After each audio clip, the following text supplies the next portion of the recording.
지금부터 2018 고압 340호 이명박 피고인에 대한 선고 공판을 진행하도록 하겠습니다. 검사님들 출석하셨고요. 변호사님들 출석하셨고 피고인은 불출석하셨습니까?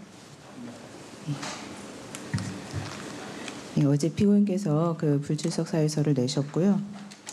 이 재판은 아시다시피 본래 피고인의 출석 없이는 개정이 불가능합니다. 다만 구속된 피고인이 정당한 사유 없이 출석을 거부하고 교도관에 의한 인치가 불가능하거나 현저히 곤란하다고 인정되는 때에는 피고인의 출석 없이 공판 절차를 진행할 수 있습니다. 어제 피고인이 제출한 사유서에 여러 가지 불출석 사유가 기재되어 있었지만 출석을 거부할 만한 정당한 사유라고 보기는 어렵습니다. 그리고 오늘 오전에 서울 동부구치소장이 피고인이 출석을 거부하고 있고 피고인을 법정에 인치하기 현저히 곤란했다라는 취지의 보고서를 제출했습니다. 그래서 재판부는 다시 한번 인치를 요구했지만 방금 전 구치소장으로부터 다시 한번 인치가 곤란했다라는 취지의 보고서가 도착했습니다. 그리고 이 사건 피고인에 대한 1심 구속 만기가 거의 다 되었습니다. 그래서 오늘은 피고인의 출석 없이 재판을 진행하는 것이 불가피할 것으로 보입니다. 여기에 대해서 혹시 검사나 변호인 측에서 의견 있으십니까? 의견 없습니다. 예. 그러면 형사소송법 277조의 2에 의해서 피고인의 출석 없이 그대로 선고 공판 절차를 진행하도록 하겠습니다. 바로 선고를 시작하겠습니다. 판결 이유를 공소사실 순서에 따라서 설명한 다음에 판결 주문을 낭독하도록 하겠습니다.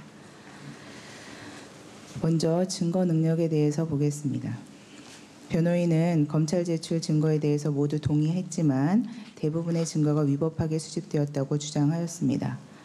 저희도 고민을 많이 했지만 결론적으로 변호인의 주장을 받아들이지 않았고 판결문에는 판단을 많이 하였습니다. 시간 관계상 이건 모두 생략하되 김백준과 이병모 진술의 임의성 주장에 관해서만 보도록 하겠습니다. 변호인은 김백준, 이병모가 가혹한 수사를 받았기 때문에 그 진술의 임의성이 없다는 취지로 주장하였습니다. 저희가 보기에도 수사 일정이 매우 빡빡했고 특히 김백준의 연령이나 지병 등을 고려하면 큰 부담이 되었을 것이 분명합니다. 하지만 김백준이나 이병모가 자신의 재판에서 임의성 주장을 전혀 하지 않았고 김백준의 수사 시에 변호인이 계속 참여하였던 점, 그리고 기록을 보면 김백준의 요구에 따라 휴식을 취하거나 당일 수사를 중단한 바 있는 점, 그 밖에 진술 태도나 내용을 고려하면 임의성이 없다고 보기 어렵습니다. 변호인이 주장하는 김백준의 지병으로 진술의 신빙성이 있느냐 하는 부분은 해당 공소사실 부분에서 개별적으로 판단해야 될 문제라고 생각합니다. 지금부터는 공소사실 순서대로 판단하겠습니다. 먼저 다스 관련 횡령 부분을 보면 이 부분 공소사실의 요지는 피고인이 다스의 실질적 대주주 및 경영자, 이 부분을 다스 실소유자라고 부르도록 하겠습니다. 다스 실소유자로서 김성우에게 지시해서 1994년경부터 2006년 3월경까지 비자금 339억 원가량을 횡령하고 1991년경부터 2000년경까지 선거캠프 직원과 여직원에 대한 허위급여를 지급하는 방식으로 4억 3천만 원가량을 횡령하고 1999년 8월경 다스 자금으로 자신의 승용차를 매입하도록 하여 5,400만 원가량을 횡령하고 카드를 발급받아 달라고 하여 1995년 6월경부터 2007년 7월 12일경까지 사용함으로써 합계 5억 7천만 원가량을 횡령하여 결국 1991년경부터 2007년 7월 12일경까지 349억 원가량을 횡령하였다라는 것입니다. 검사는 이렇게 4가지 방법의 횡령을 모두 포괄일죄로 기소하였습니다. 하지만 이 사건의 경우 피해자는 다스로 동일하지만 비자금 조성, 선거캠프 직원 등에 대한 허위급여 지급, 승용차 구입, 법인카드 사용으로 인한 횡령은 모두 범행 방법이 다르고 공소사실 자체에도 각 범행 최초에 피고인의 지시가 별도로 있었다는 것이어서 단일하고 계속적 범위에 의해서 이루어진 것이라고 보기 어렵습니다. 따라서 범행별로 일죄이고 각 실체적 경합범으로 판단합니다. 다음으로 피고인은 다스 실소유지아인지 여부 및 비자금 조성 지시 부분에 대해서 보겠습니다. 피고인은 이 부분에 대해 다스 실소유자가 아니고 김성우 등에게 횡령을 지시한 바 없다고 일관되게 부인합니다. 다스 실소유 여부는 횡령죄의 주체가 되느냐의 문제이기 때문에 이 부분에서 비자금 조성 지시 부분과 함께 보되 다른 공소 사실과도 관련성이 있어서 조금 자세히 살펴보도록 하겠습니다. 우선 핵심적인 진술을 보겠습니다.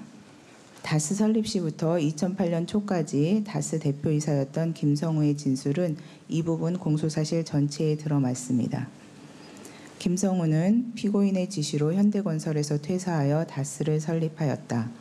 피고인으로부터 설립자금을 받고 생산 품목과 기술 이전 업체, 공장 부지 등을 결정하였다. 증자 대금도 피고인에게 이야기하여 받았다. 피고인에게 매년 초 정기적으로 보고하였고 그 외에도 수시로 보고하였다. 피고인의 지시로 비자금을 조성하여 김재정 등에게 전달하였다. 정기 보고 당시 조정금액이란 제목으로 비자금 액수를 보고하였다. 김재정은 처음부터 경영에 관여하지 않았고 이상은은 거의 관여하지 않았다. 피고인이 인사 등 주요 문제를 결정하였다고 수사기관에서 일관되게 진술하였고 함께 비자금 조성 행위에 깊숙이 관여하였던 권승호도 같은 진술을 하였습니다. 피고인은 김성우와 권승호가 횡령죄로 기소되지 않은 점 등을 보면 불기소를 대가로 허위 진술을 하였을 개연성이 높고 BBK 특검 당시 김성우와 권승호가 했던 말이 오히려 맞다고 다투고 있습니다. 그런데 살펴보면 김성우와 권승호는 피고인과 달리 공소시효 문제가 있습니다. 그리고 위와 같이 진술한 이후에도 김성우와 권승호의 개별 횡령 행위에 대한 추궁이 수사 과정에서 계속 이루어지고 있었던 김성우의 진술은 이 부분 공소사실 전체에 들어맞습니다. 김성우는 피고인의 지시로 현대건설에서 퇴사하여 다스를 설립하였다. 피고인으로부터 설립자금을 받고 생산 품목과 기술 이전 업체, 공장 부지 등을 결정하였다. 증자 대금도 피고인에게 이야기하여 받았다. 피고인에게 매년 초 정기적으로 보고하였고 그 외에도 수시로 보고하였다. 피고인의 지시로 비자금을 조성하여 김재정 등에게 전달하였다. 정기 보고 당시 조정금액이란 제목으로 비자금 액수를 보고하였다. 김재정은 처음부터 경영에 관여하지 않았고 이상은은 거의 관여하지 않았다. 피고인이 인사 등 주요 문제를 결정하였다고 수사기관에서 일관되게 진술하였고 함께 비자금 조성 행위에 깊숙이 관여하였던 권승호도 같은 진술을 하였습니다. 피고인은 김성우와 권승호가 횡령죄로 기소되지 않은 점 등을 보면 불기소를 대가로 허위 진술을 하였을 개연성이 높고 BBK 특검 당시 김성우와 권승호가 했던 말이 오히려 맞다고 다투고 있습니다. 그런데 살펴보면 김성우와 권승호는 피고인과 달리 공소시효 문제가 있습니다. 그리고 위와 같이 진술한 이후에도 김성우와 권승호의 개별 횡령 행위에 대한 추궁이 수사 과정에서 계속 이루어지고 있어 막연한 추측이 아니라 자신이 관여했던 부분의 구체적 기억에 기초해서 진술하고 있습니다. 특히 BBK 특검으로 개인적 횡령 사실이 발각되었던 격리 직원이 2008년 당시 이상은 지시로 보고한 문서에는 1년에 30 내지 50억 정도 조성한 비자금은 MB께로 전해지는 것으로 생각해왔다. 이번 특검 조사를 받을 때도 예전 비자금 문제가 불거지면 MB에게 큰 문제가 된다고 얘기를 하셔서 이런 회계 처리를 한 적이 없다고 끝까지 부인을 했다라는 기재가 있습니다. 이상은이 비자금 조성을 지시한 것이라면 이상은에게 그와 같은 보고를 할 리가 없고 김재정이 지시한 것이라면 이상은과 사이에 분란이 있었을 것으로 보이지만 그런 사정은 엿보이지 않습니다.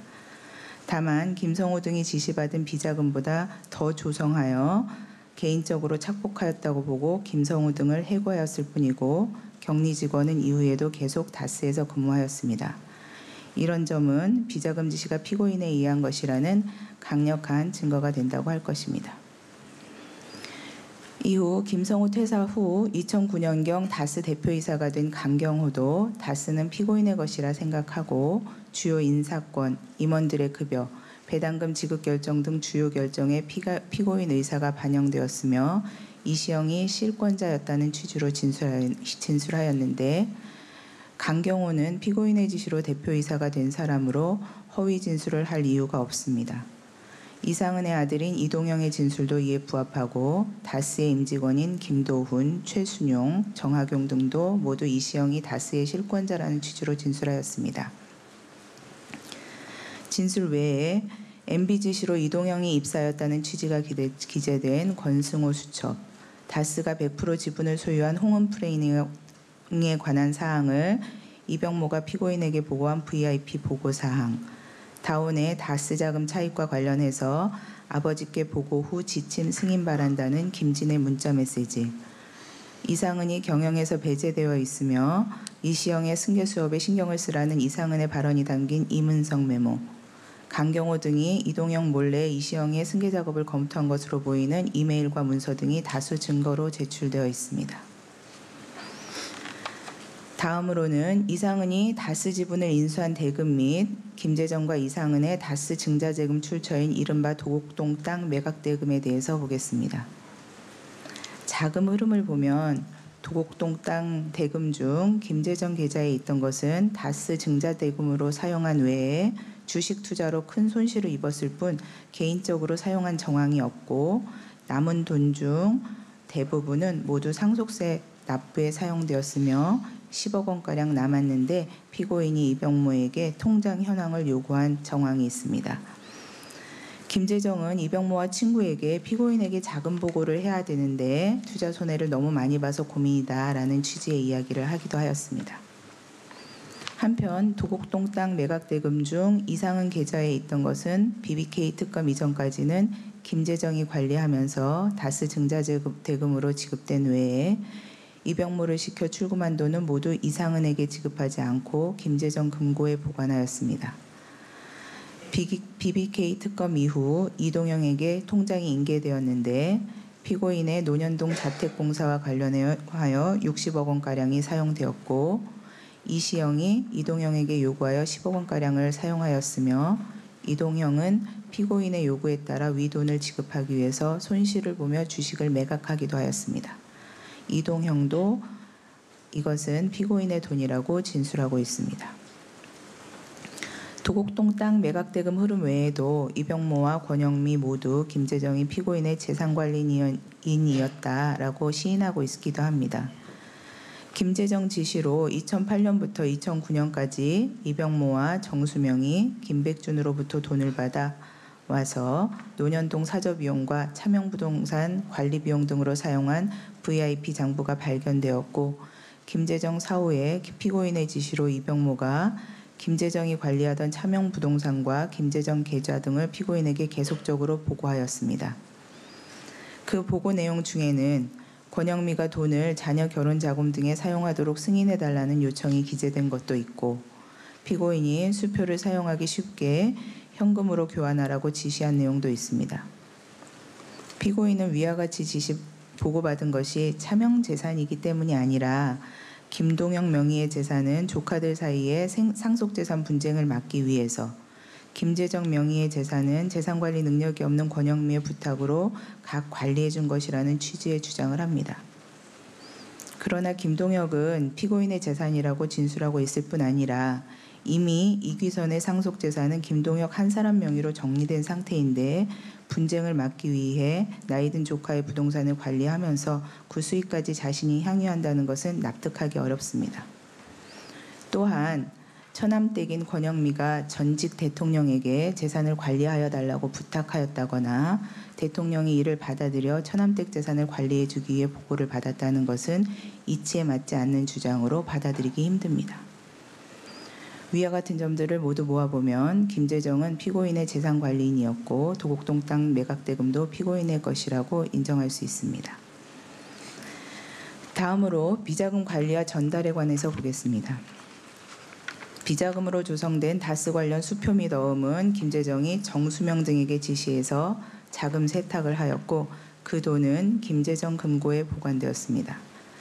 그 과정에 참여하거나 그 금고의 입출금에 관여한 이병모, 정수명 등은 그 금고의 돈은 피고인의 것이라고 합니다. 자금 세탁과 선거자금 등 전달 과정에 관여하였던 다수 사람들의 진술로 그 중에 상당 금액이 피고인의 선거자금으로 사용되었음은 명확하게 확인됩니다. 피고인과 관련된 것이 아니라면 김재정이 그 많은 돈을 그렇게 철저하게 자금 세탁할 이유가 없어 보이고 김재정이 개인적으로 소비하였다고 볼 만한 규모도 아닙니다. 다음은 다스 지분에 관한 관련자들의 태도에 대해서 보겠습니다. 김재정 이상은의 다스 지분을 피고인 임의대로 처분하는 방법을 검토한 문서가 다수 증거로 제출되었습니다.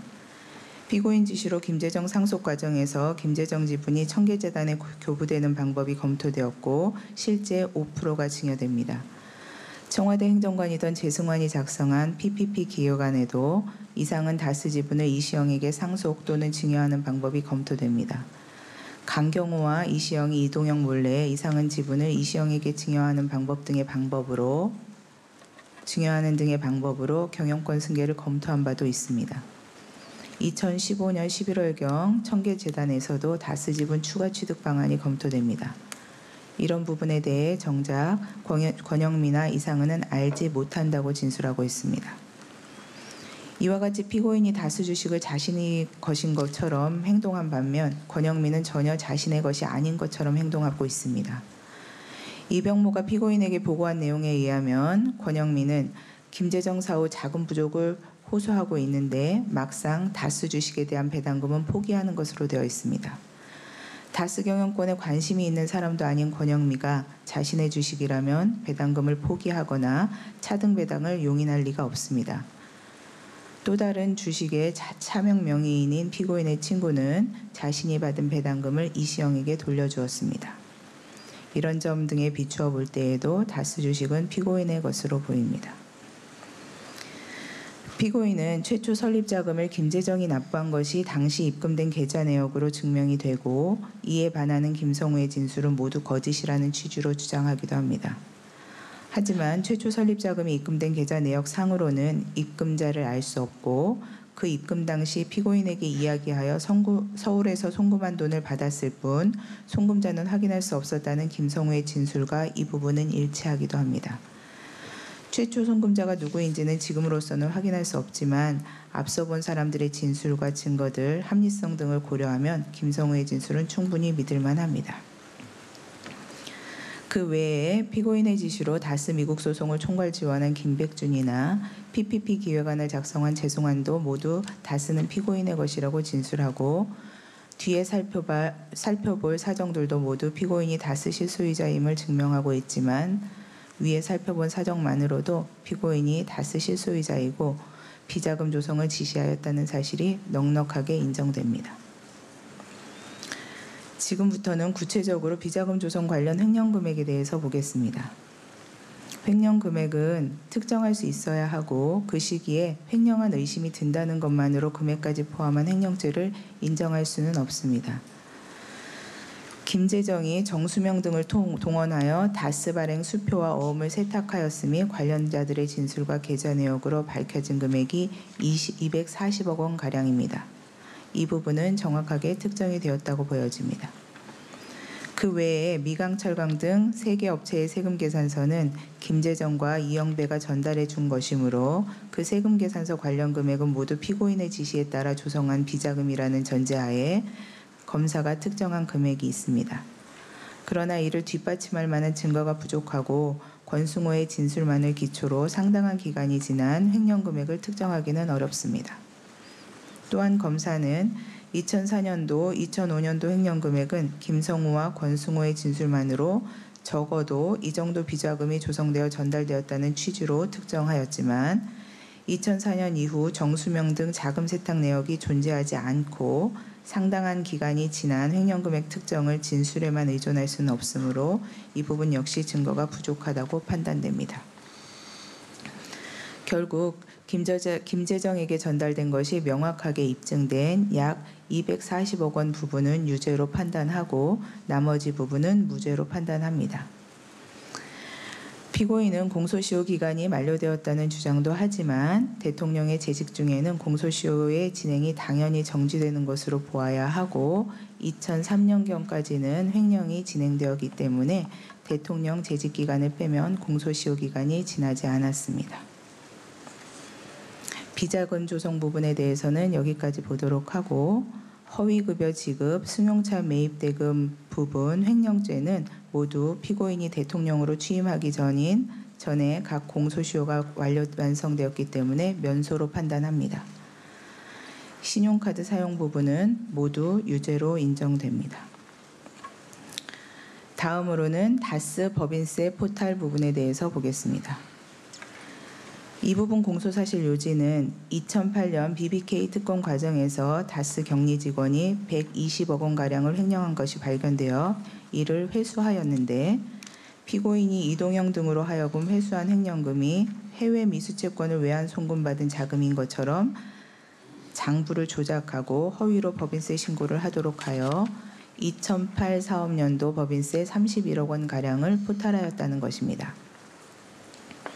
우선 횡령금 회수이익 115억 원가량을 누락했다는 부분에 대해서 보겠습니다. 이 부분은 법리적인 논증이 필요한 부분으로 판결문에게 상세히 설명되어 있지만 간단하게 말씀드리도록 하겠습니다. 법인세는 각 사업연도를 단위로 계산하는 것이므로 2008 사업연도에 법인세가 포탈되었다고 하려면 그 사업연도의 입금 누락을 통해서 그 사업연도의 과세소득 감소가 있는 경우여야 합니다. 그리고 대상 소득이 어느 사업 연도의 소득인지는 연간 포탈세액을 기준으로 가중처벌하는 특별법이 적용되는지 여부뿐 아니라 기소 시기, 공소시효, 제척기간까지 달라지므로 신중하게 판단해야 합니다. 다스 격리 직원은 2002년부터 2007년까지 120억 원가량을 횡령하면서 회계장부를 조작하여 결과적으로 2002년부터 2007년까지 법인세 과세표준이 과소신고되었습니다. 따라서 2002년부터 2007년까지의 법인세가 탄로 내지 포탈된 것이고 2008년도에 그 120억이 회수되었다고 하더라도 결국은 회계처리상 플러스 마이너스가 되어 2008 사업연도의 과세소득으로 계상될 수는 없고 2002년부터 2007년까지의 법인세에 관해 경정처분을 해야 하는 소득으로 보입니다. 이러한 이유로 횡령금 회수이익을 누락하여 2008 회계연도 법인세를 포탈하였다는 부분은 인정하기 어렵습니다. 이 부분을 인정할 수 없으므로 외환차손 10억가량 과다 계상한 부분만 남게 됩니다. 그런데 이 부분은 포탈세액이 5억 원을 넘지 않기 때문에 특가법 위반죄로는 처벌이 안 되고 조세범 처벌법 위반죄로만 성립됩니다. 이 경우 고발이 있어야만 공소를 제기할 수 있는데 피고인에 대한 고발이 없으므로 이 부분 공소를 기각합니다. 세 번째로 청와대 공무원들에 대한 직권남용 권리행사 방해죄에 대해서 보겠습니다. 이하는 그냥 직권남용죄라고 하겠습니다. 첫 번째는 다스 미국 소송 관련 직권남용죄입니다. 다스 미국 소송은 2003년 5월경 다스가 제기한 BBK에 대한 미회수 투자금 140억 원의 반환을 구하는 민사소송과 이에 관련된 소송을 말합니다. 이 부분은 피고인이 대통령의 직권을 남용하여 총무기획관, 총무비서관 김백준과 LA 총영사 김재수에게 다스의 미국 소송을 총괄 지원하도록 지시하였고 이에 따라 김백준, 김재수는 직접 또는 총무비서관실 행정관, 법무비서관, 법무비서관실 행정관 등에게 지시하여 소송 전략 검토, 소송 경과 보고, 관련 서류 검토 등을 하게 하고 이를 피고인에게 보고하였다는 것입니다. 두 번째는 차명재산 상속 관련 검토 부분입니다.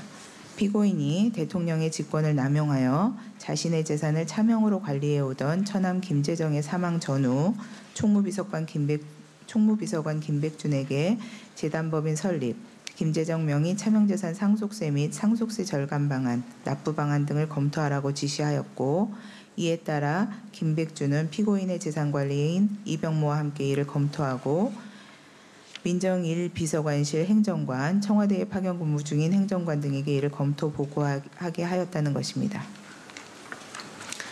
먼저 사실관계를 보면 차명재산 상속 검토 관련 부분은 청와대 파견 국세청 행정관에게 검토를 하도록 하였다는 부분은 김백준 진술도 명확치 않고 다른 증거가 없어서 인정하기 힘듭니다.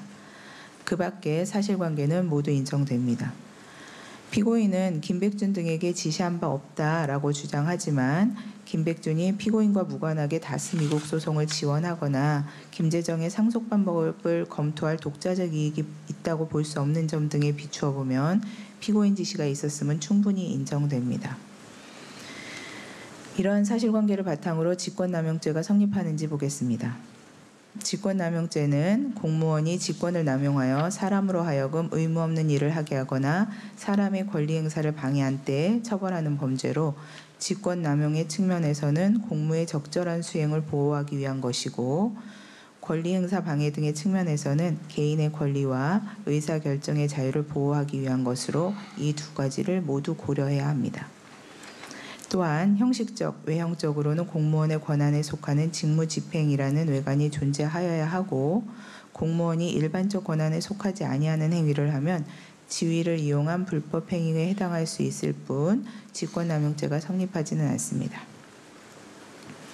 이에 피고인의 지시가 형식적, 외형적으로 대통령의 권한에 속하는 직무집행이다라는 외관이 존재하는지에 관해서 보겠습니다.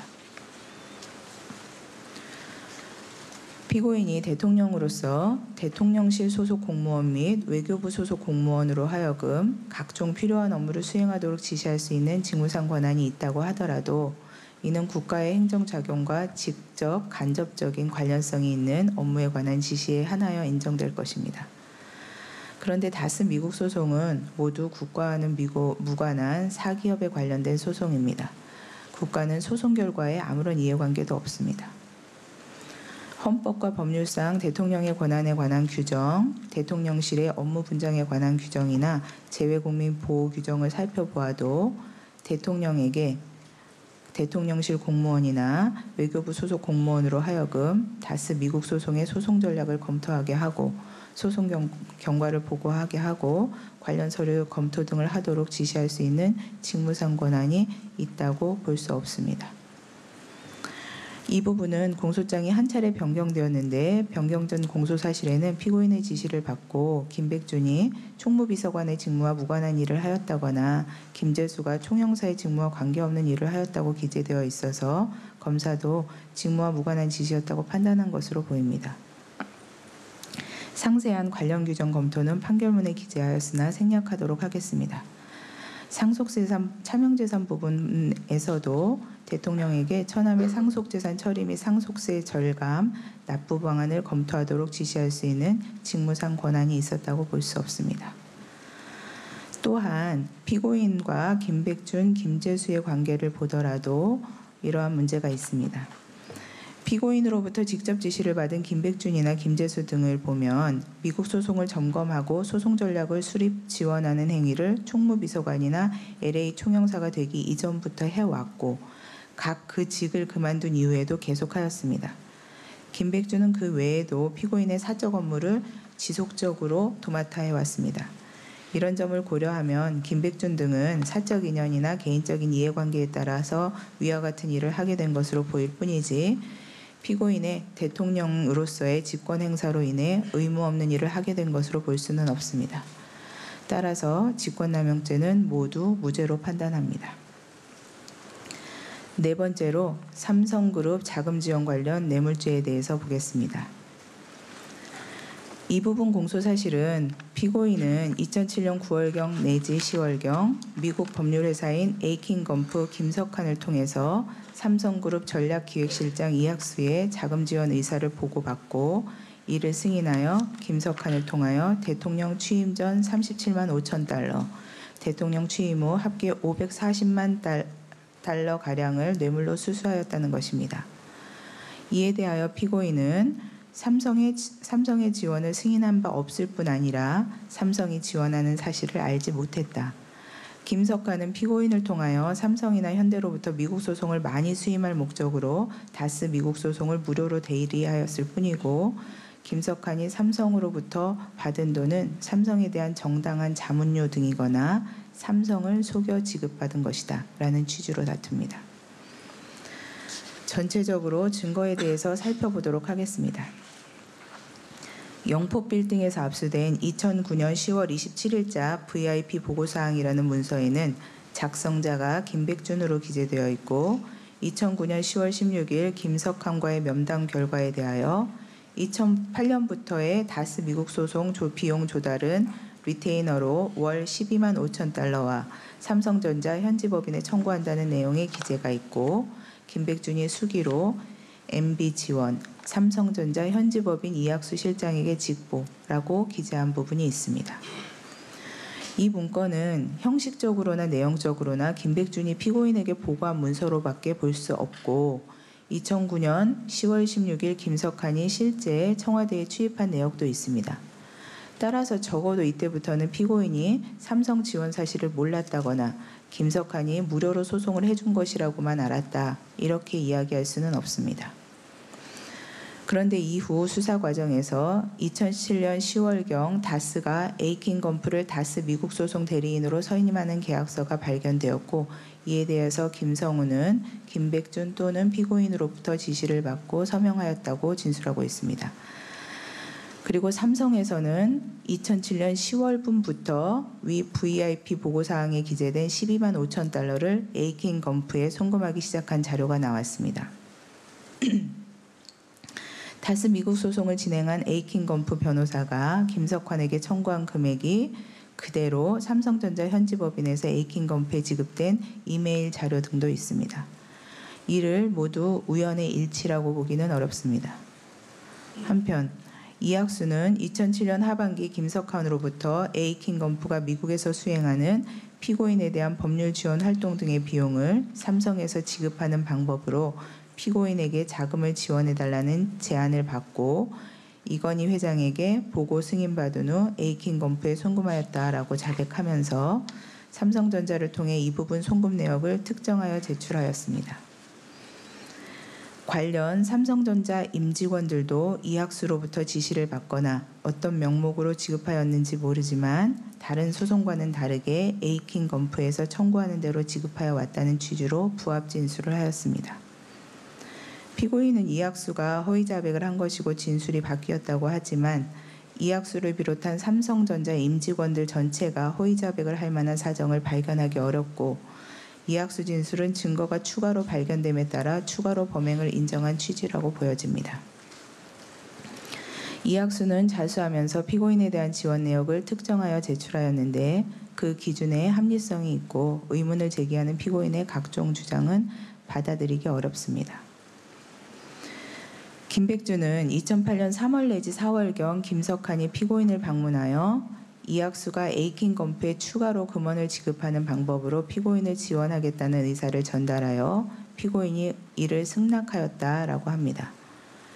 김백준은 청와대 근무 시에 다스 미국 소송의 소송 전략에 대해서 검토하였다거나 삼성으로부터 지원을 받았다는 사실에 대해 부인하거나 함구하다가 VIP 보고사항과 같은 자료가 발견되자 그때부터 어쩔 수 없이 자백하게 된 것으로 보입니다.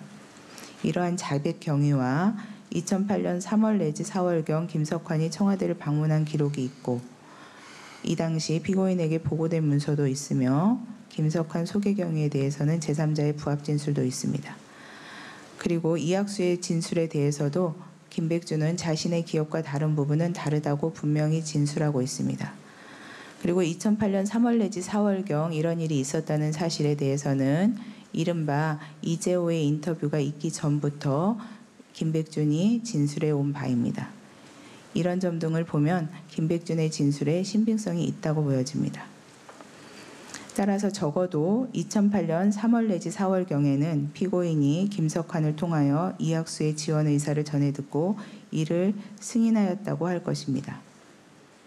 승인 시점을 공소사실과 다르게 인정하지만 이미 공소사실에 기재되어 있는 부분이고 피고인도 충분히 다투었기 때문에 2008년 3월경 내지 4월경으로 인정한다고 하더라도 피고인의 방어권 행사에 문제가 되지 않고 그 3월과 4월의 출입 기록 중 뒤늦은 4월 8일경을 승인 시점으로 보기로 합니다. 앞서 본 것과 같이 검사는 2007년 9월 내지 10월경 피고인이 삼성의 지원을 받기로 승인하였다고 하지만 이 부분 김백준의 진술은 명확하지 않습니다. 그리고 3월까지 김석환이 그 피고인을 면담한 자료가 있지만 그것만으로는 이런 요청이 있다고 보기도 어렵고 김백준의 구체적 진술 내용을 보면 2008년 3월경부터 4월경 즈음에 처음 삼성의 지원 의사가 전해진 것으로 보여집니다. 한편 이때부터 받은 기간 동안 삼성그룹에는 삼성 비자금 특검 관련 현안, 금산분리 완화 관련 현안이 있었고 피고인의 대통령 임기 중 이건희 회장에 대한 특별사면, 금산분리 완화 입법이 이루어졌습니다. 이러한 점을 보면 대가성은 충분히 인정됩니다. 따라서 김석환이 피고인을 면담한 2008년 4월 8일 이전인 범죄일람표 순번 1번에서 5번 부분은 사전 수뢰 부분을 포함해서 무죄, 그 이후에 송금된 522만 5천 달러가량은 유죄로 인정합니다. 다섯 번째로 국정원 자금수수 관련 뇌물 및 국고 등 손실죄에 대해서 보겠습니다.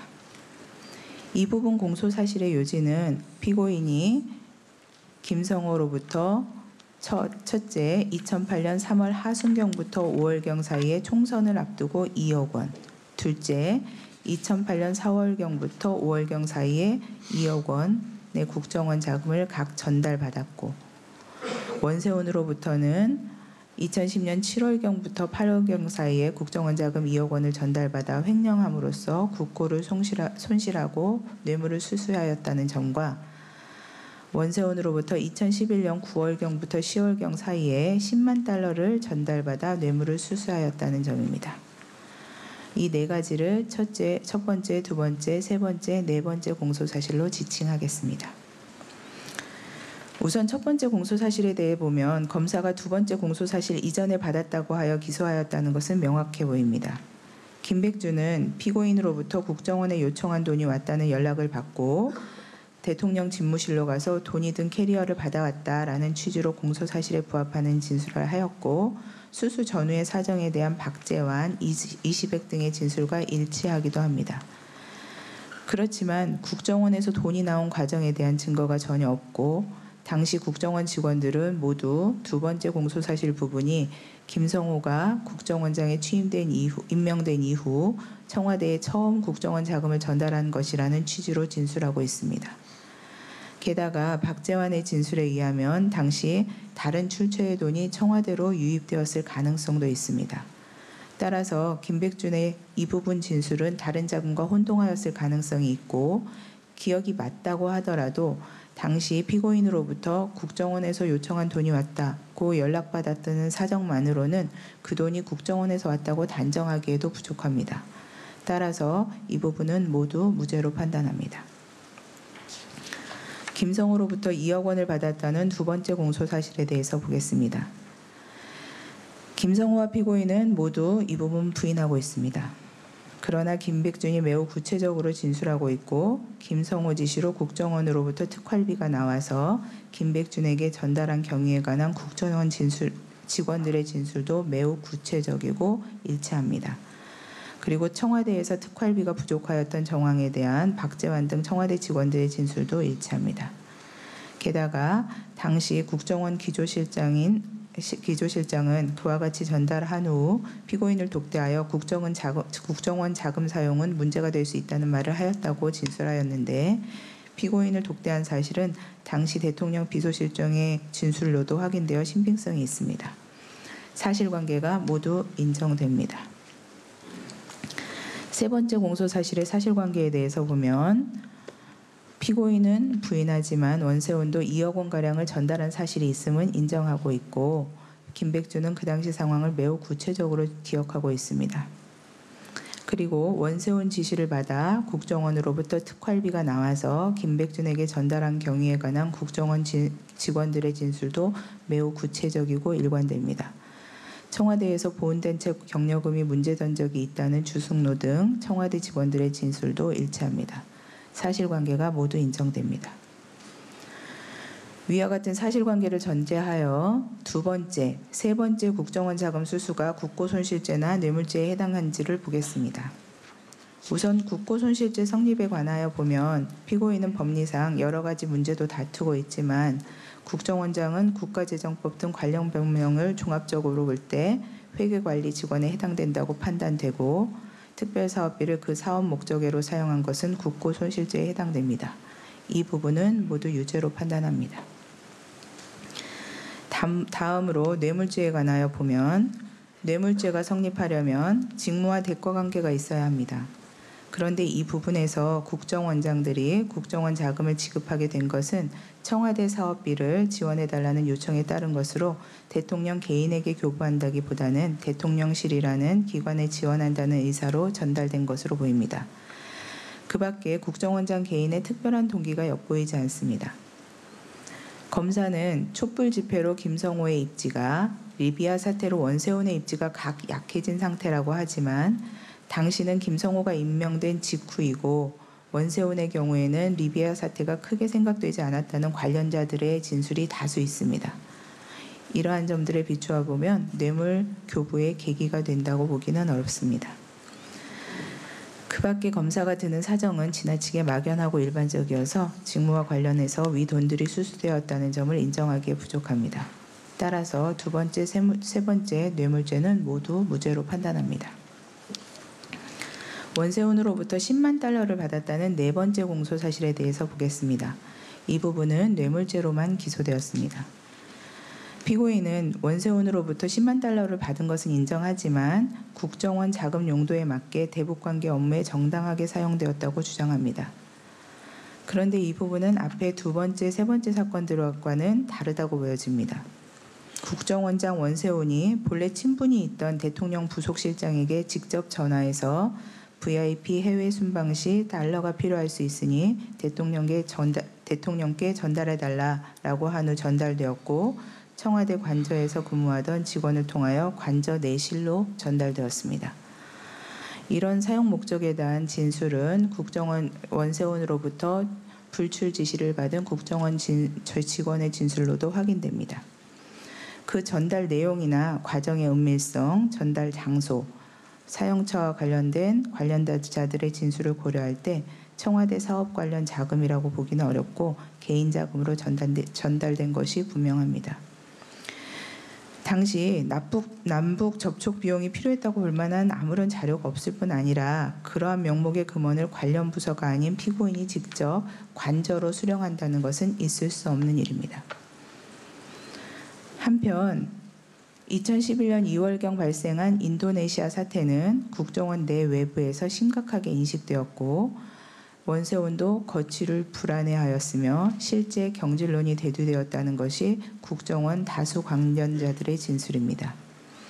그리고 실제 언론 보도를 보면 2011년 8월 28일경에는 여당 대표까지 피고인과 면담 자리에서 원세훈의 경질을 요구하였습니다. 그렇다면 원세훈이 10만 달러를 제공한 시점에는 자신의 국정원장직 유지 등 목적으로 피고인에게 금품을 교부할 동기가 있었다고 보입니다. 따라서 이 부분은 뇌물죄를 인정합니다.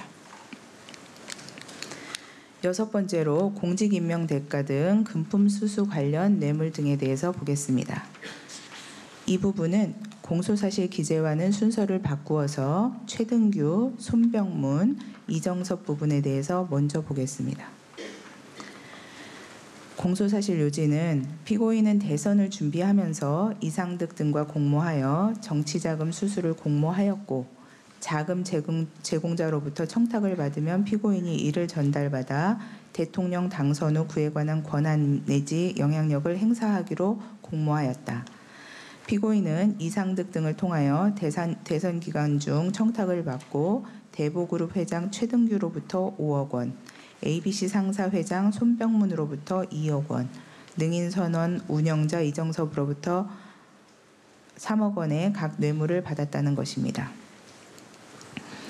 피고인은 법리적으로 정치자금은 뇌물에 해당하지 않는다, 양립할 수 없다라는 취지로 주장하지만 정치인에게 법에 위반하여 자금을 제공하는 경우 정치자금법 위반뿐 아니라 뇌물죄가 될 수 있습니다. 다만 정치인의 정치활동 전반에 대한 지원의 성격을 갖는 것이 아니라 공무원인 정치인의 특정한 구체적 직무행위와 관련하여 유리한 행위를 기대하고 금품을 제공함으로써 공무원의 직무행위에 대한 대가로서의 실체를 가질 때에만 뇌물성이 인정됩니다. 한편 공무원이 될 자가 뇌물을 받는 사전 수뢰는 단순 수뢰와 달리 청탁을 받을 것을 요건으로 하고 있습니다. 명시적 청탁뿐만 아니라 묵시적 청탁도 가능하지만 묵시적 청탁을 단순 수뢰의 대가강행처럼 해석하게 된다면 법에서 단순 수뢰죄와 다르게 규정한 취지가 몰각되어 버립니다. 따라서 잘 봐달라는 추상적이고 막연한 부탁만으로는 안 되고 특정 현안에 대한 구체적 부탁이 있어야만 하며 상호 간에 부탁을 주고받았다고 할 만한 교감이 있어야 될 것입니다. 이런 기준으로 하나씩 살펴보겠습니다. 우선 김백준, 이상주, 이상득, 최시중 등 여러 사람의 진술을 통해 피고인이 이상득 등과 대선자금을 받기로 공모하였다는 점, 그 역할 분담에 따라 최등규는 최시중을 통하여, 손병무는 송정호를 통하여, 이정섭은 이상득 내지 김백준을 통하여 위와 같은 금액을 선거자금 명목으로 지급한 사실이 인정됩니다. 하지만 선거자금은 대표적인 정치자금인데 정치자금 모집을 하기로 한 공모가 곧바로 뇌물을 받기로 한 공모에 해당한다고 보기는 어렵고, 달리 청탁을 받으면 이를 피고인에게 전달하고 대통령에 당선되면 이를 들어주기로 공모했다는 점을 인정할 증거는 부족합니다. 따라서 청탁이 있었는지 피고인에게 전달되었는지는 개별적으로 살펴보아야 합니다. 검사는 최등규의 경우 향후 대통령의 포괄적 직무 권한에 기하여 대보그룹의 기존 사업 및 향후 추진할 사업 등과 관련한 재반 편의 제공 또는 불이익 방지가 청탁의 내용이라고 하는데 이는 지나치게 막연하고 추상적입니다. 또한 이를 직접 교부받는 역할을 한 김백준도 돈을 받을 즈음에 그런 대화는 없었으며 중개한 최시중과 최등규 사이에 어떤 이야기가 오고 갔는지는 모른다는 것입니다. 손병문의 경우를 보면 향후 대통령의 포괄적 직무 권한에 기하여 ABC 상사 및 주 매출처인 GS건설 등의 기존 사업 및 향후 추진할 해외 사업과 관련한 재반 편의 제공 또는 불이익 방지가 청탁의 내용이라고 하는데 마찬가지로 지나치게 막연합니다. 그리고 김백준이 피고인에게 보고한 내용도 애국심이 투철하고 골프도 잘 치는 등 여러 가지로 돈을 받아도 문제가 없을 것 같다라는 취지입니다. 이정섭의 경우를 보면 향후 대통령의 포괄적 직무 권한에 기한 광범위한 직무상 영향력에 기대어 불교대학원 대학교에 대한 교육부 인가 등 각종 인허가를 비롯한 향후 능인성원의 포교사업 및 부대사업과 관련한 재반 편의 제공 또는 불이익 방지가 청탁의 내용이라고 하는데 마찬가지로 지나치게 광범위하고 막연할 뿐 아니라 교육부 인가 등을 구체적 현안이라고 하더라도 당시 이정섭에게 교육부 인가 등이 시급한 상황이 아니었던 것으로 보이고 이러한 현안을 피고인이 인식하였다거나 전달되었다고 볼 만한 증거가 부족합니다. 따라서 모두 청탁이 있다고 보기 어려워서 최등규, 손병문, 이정섭 관련 사전수뢰죄는 모두 무죄로 판단합니다. 다음으로 이팔성 부분에 대해서 보겠습니다. 이 부분은 앞서와 같은 공모 하에 피고인은 이팔성으로부터 국회의원 공천 또는 금융위원회 위원장 등의 직위에 선임해야 달라는 청탁을 받고 2007년 1월 24일경부터 2007년 12월 16일경까지 사이에 합계 19억 원을 받고 2008년 1월 23일 1230만 원 상당의 양복을 맞춤받고 2008년 4월 4일 이상득을 통하여 3억 원을 받았다. 이와 같이 정치자금 겸 뇌물을 수수한 후 2008년 6월 27일 이팔성을 우리금융지주 회장으로 선임하였다는 것입니다. 이후 우리금융지주 회장에 연임되게 해달라는 청탁의 대가로 2010년 12월 16일부터 2011년 2월 1일경까지 3억 원의 뇌물을 수수하였다는 것도 별도로 기소되었습니다. 인정되는 사실관계에 대해서 보겠습니다. 이팔성이 공여한 뇌물 액수와 일시를 기재한 메모가 다수 발견되었고 이상주, 이상득 진술을 종합하면 이팔성으로부터 그와 같이 금전을 수수한 사실 자체는 인정하고 있습니다. 또한 이팔성이 2008년 1월경부터 2008년 5월경까지 작성한 일기 형식의 비망록이 압수되었는데 그 안에는 이팔성이 피고인에게 직접 인사청탁을 한 내용, 뇌물을 주었는데 자신의 인사가 결정되지 않은 점에 불만을 표시하는 내용 등이 기재되어 있습니다. 이러한 메모나 비망록의 신빙성은 매우 높다고 할 것입니다. 그리고 이상주는 2007년경부터 피고인에게 이팔성이 인사청탁을 한다는 점을 전달하였다는 취지로 진술하고 있습니다.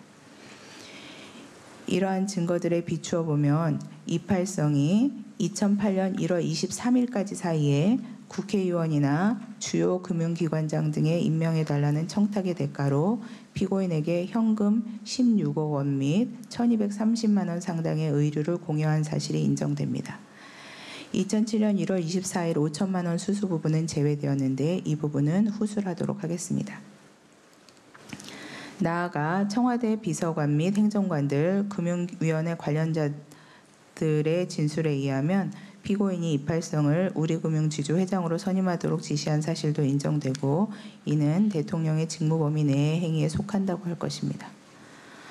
그리고 앞서 든 증거들에 의하면 이팔성이 우리금융지주 회장 연임과 관련하여 3억 원을 이상주에게 전달하고 피고인이 이상주를 통해 이를 수수한 사실도 인정됩니다. 무죄 및 면소 부분과 유죄 부분을 분리하는 설명을 하도록 하겠습니다.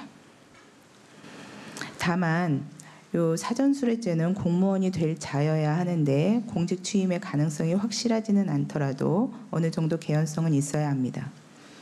선거직 공무원의 경우 선거와의 시간적 거리나 출마 및 당선 가능성을 종합하여 판단하여야 하는데 처음 교부된 5천만 원이 교부된 2007년 1월경은 대선일까지 상당한 기간이 남았고 피고인이 대선 및 경선 출마 선언도 하지 않은 점 등에 비추어 볼 때 피고인을 공무원이 될 자로 볼 수 없다고 할 것입니다. 그리고 이 시기에 이팔성이 인사청탁을 하였는지 여부도 분명하지 않습니다. 따라서 2007년 1월 24일 5천만 원 수수 부분은 무죄로 판단합니다. 그리고 이팔성이 2008년 4월 4일 이상득의 비서관을 통해서 이상득에게 3억 원을 공여한 부분을 보면 사실관계는 인정됩니다. 하지만 피고인과 이상득 등이 대선자금 모집 공모는 대선이 끝나면서 종료하였다고 봄이 상당하고 이팔성은 위 3억 원은 총선자금 용도로 공여하였다는 취지입니다. 그리고 이상득은 피고인과 별도로 상당한 정치적 세력을 가진 정치인입니다. 그리고 이팔성의 진술을 보면 3억 원을 성동조선에 반환하였다가 이상득으로부터 총선자금 요구를 받고 이를 교부하였다는 취지의 진술도 있어서 계속적 범위에 의한 것인지 범행에 의한 것이라고 인정하기에는 부족합니다. 따라서 이 부분은 이팔성이 이상득에게 교부하였다고 볼 여지가 있고 달리 피고인이 위 돈을 수령하였다거나 그에 대하여 이상득과 공모하였다고 볼 증거가 없습니다. 따라서 이 부분은 정치자금법 위반 부분과 뇌물죄 부분을 모두 무죄로 판단합니다. 한편 2008년 1월 23일 양복을 뇌물로 받았다라는 부분은 앞서 본 바와 같이 뇌물죄에는 해당합니다. 하지만 정치활동을 위하여 제공되는 금품인 정치자금으로 보기는 어려워 정치자금법 위반죄의 부분은 무죄로 판단합니다. 결국 이상득에 대한 3억 원 및 양복에 대한 정치자금법 위반 부분이 무죄로 판단되고 남은 정치자금법 위반 부분은 공소시효가 도과하였으므로 면소로 판단합니다.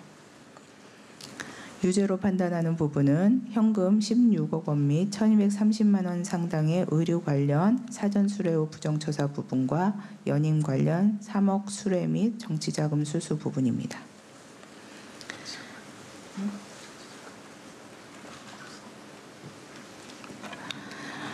다음으로 김소남 비례대표 공천 관련 수뢰 후 부정처사 및 정치자금 부정수수 부분입니다. 이 부분 공소사실의 요지는 피고인은 김소남으로부터 비례대표 국회의원 공천 청탁을 받고 2007년 가을 내지 초겨울경 2억 원, 2008년 3월 내지 4월경 2억 원을 정치자금 겸 뇌물로 받고 김소남을 한나라당 비례대표 국회의원 순위 7번으로 공천되도록 하였다는 것입니다.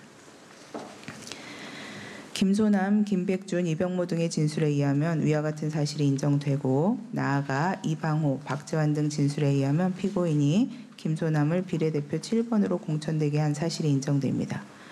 이는 관례상 사실상 대통령의 직무 범위 내의 행위이고 부정한 행위로 판단됩니다. 그리고 위 돈은 뇌물임과 동시에 정치자금에 해당하므로 뇌물죄와 정치자금법 위반죄가 모두 성립합니다. 이 부분은 유죄로 판단합니다. 7번째로 대통령 기록물 유출 부분에 대해서 보겠습니다. 이 부분 공소사실의 요지는 피고인이 대통령 재임 기간 중 보고받은 문서는 대통령 기록물에 해당하는데 그중 일부는 보고받은 후 폐기하고 일부는 제1부속실 등에 보관하다가 임기 종료 즈음에 선임 행정관 등과 공모하여 영포 빌딩으로 발송하여 대통령 기록물을 무단 파기, 유출, 은닉하였다는 것입니다. 피고인은 이 사건 공소사실 전체에 대해 공소장 일본주의에 위반되니 공소기각을 하여야 한다고 주장을 하였는데 이 부분에서 살펴보도록 하겠습니다. 공소장 일본주의는 검사가 공소를 제기할 때에는 공소사실과 관련된 부분만을 기재한 공소장 하나만을 제출하여야 하고 그 밖에 서류 등을 첨부하거나 그 내용을 인용하여서는 안 된다는 원칙입니다.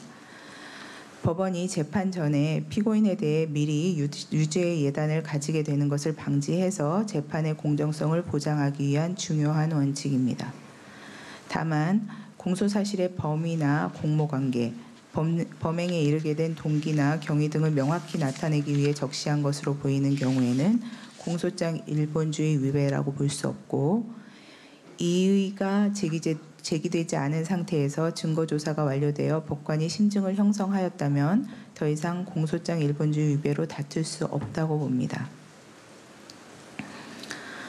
피고인은 3차례의 공판 준비 절차와 8차례의 공판 절차 후 이 주장을 하였는데 그때에는 이미 증거조사가 공소사실 순서에 따라 차례로 진행되어 차명재산 직권남용 부분의 증거조사까지 마무리된 단계였습니다. 거기에다가 대통령 기록물 관리법 위반 부분을 제외하면 대부분 다투는 부분이 공소사실의 범위나 공모관계, 범행에 이르게 된 동기나 경위, 뇌물죄의 청탁과 대가 관계 등을 명확하게 하기 위한 것으로 볼 수 있고 이미 일부 부적절한 부분이 있지만 그 범위나 영향이 미약하고 이미 증거조사가 완료된 부분과 관련성이 큽니다. 그런데 대통령 기록물 관리법 위반 부분은 이미 증거조사가 완료된 부분과 관련성이 희박하고 범죄의 유형과 내용에 비추어 볼 때 대통령 기록물의 내용은 공소사실과 무관합니다. 그리고 기록물은 별지로 이미 특정되어 있어서 특정을 위해 기재할 필요가 없음에도 공소사실 기재 중 기록물의 내용이 차지하는 비중이 반 정도에 이르고 있습니다. 그리고 증거 능력이 다투어질 수 있는 증거의 내용이 그대로 인용되어 증거를 첨부한 것과 마찬가지 효과를 가지고 있고 그 내용도 법원이 예민하게 느낄 수 있는 사법부 관련 내용부터 나열되어 있습니다. 그리고 법관에게 여죄에 대한 막연한 의구심을 불러일으키는 기재가 있기도 합니다. 검사는 이 부분이 민감한 내용이 포함되어 있어서 파기, 유출을 은닉할 만한 동기가 있었다는 점을 명확하게 하기 위한 기재라고 주장하지만 그 분량이나 내용, 형식에 비추어 볼 때 허용되는 범위를 일탈한 것으로 보입니다. 따라서 대통령 기록물 관리법 위반 부분의 공소는 공소장 일본주의에 위배돼서 공소를 기각하는 것으로 하고 다른 부분에 대한 공소장 일본주의 주장은 받아들이지 않습니다. 공소 사실에 대해서는 모두 판단하였고 이하에서는 유죄로 인정한 부분에 대해서 형을 정한 이유를 말씀드리겠습니다.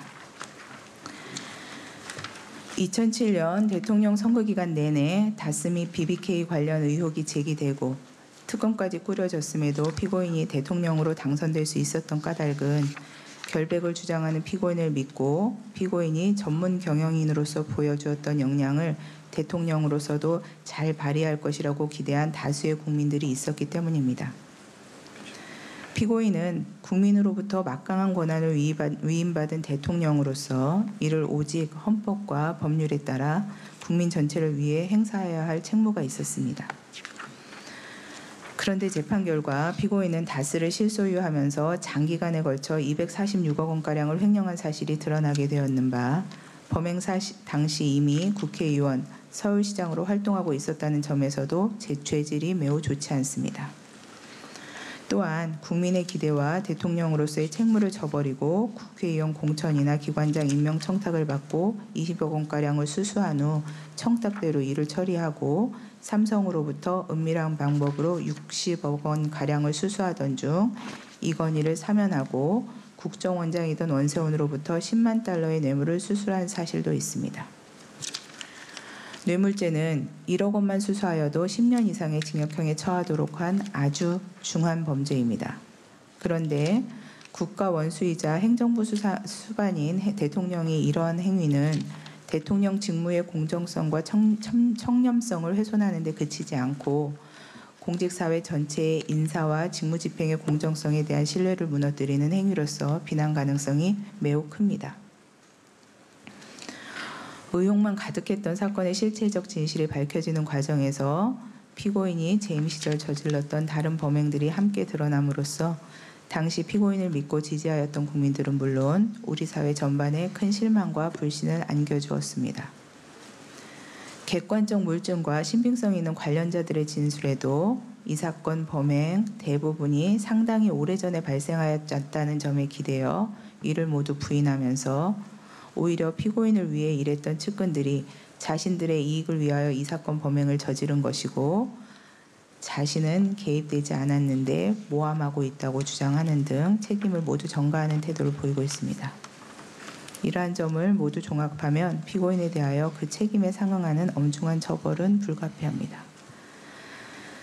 다만 국고손실로 인하여 취득한 금원은 개인적인 용도로 사용한 것이 아니고 횡령 범행의 피해자는 양형기준상 감경사유인 1인회사 내지 가족회사에 해당하는 점, 그리고 선고공판기일에는 출석하지 않았지만 피고인이 재판에 그동안 성실히 임하였던 점 등을 피고인에게 유리하게 참작합니다. 그 밖에 피고인의 나이, 건강상태 등 이 사건 공판 과정에 나타난 모든 양형 요소와 법률에 정해진 법정형과 처단형, 그리고 대법원에서 권고하는 양형 기준 등을 모두 종합하여 피고인에 대한 구체적인 형량을 정하였고 이에 따라 판결을 선고하도록 하겠습니다. 피고인을 징역 15년 및 벌금 130억 원에 처한다. 피고인이 위 벌금을 납입하지 아니하는 경우 3년간 피고인을 노역장에 유치한다. 피고인으로부터 82억 7,070만 3,643원을 추징한다. 이 사건 공소 사실 중 각 직권남용 권리행사 방해의 점, 삼성그룹 관련 별지 범죄 일람표 순번 1 내지 3기재 금원에 관한 뇌물의 점, 2008년 3월 하순경 내지 2008년 5월경 국정원 자금 수수로 인한 뇌물 및 국고 등 손실의 점, 283 관련 별지 3 범죄 일람표 순번 10기재 금원에 관한 뇌물 및 정치자금법 위반의 점, 최등규, 손병문, 이정섭 관련 각 뇌물의 점은 각 무죄. 이 사건 공소 사실 중 허위 급여 지급 및 에쿠스 승용차 매입으로 인한 각 업무상 횡령의 점은 각 면소. 이 사건 공소 사실 중 조세범 처벌법 위반의 점, 대통령 기록물 관리에 관한 법률 위반의 점에 관한 공소를 각 기각한다. 피고인에 대한 위 무죄 및 면소 부분 판결의 요지를 공시한다. 이 판결에 대해서는 7일 이내에 이 법원, 즉 서울중앙지방법원에 항소장을 제출해서 항소할 수 있음을 알려드립니다. 이상으로 이명박 피고인에 대한 판결 선고를 모두 마치도록 하겠습니다.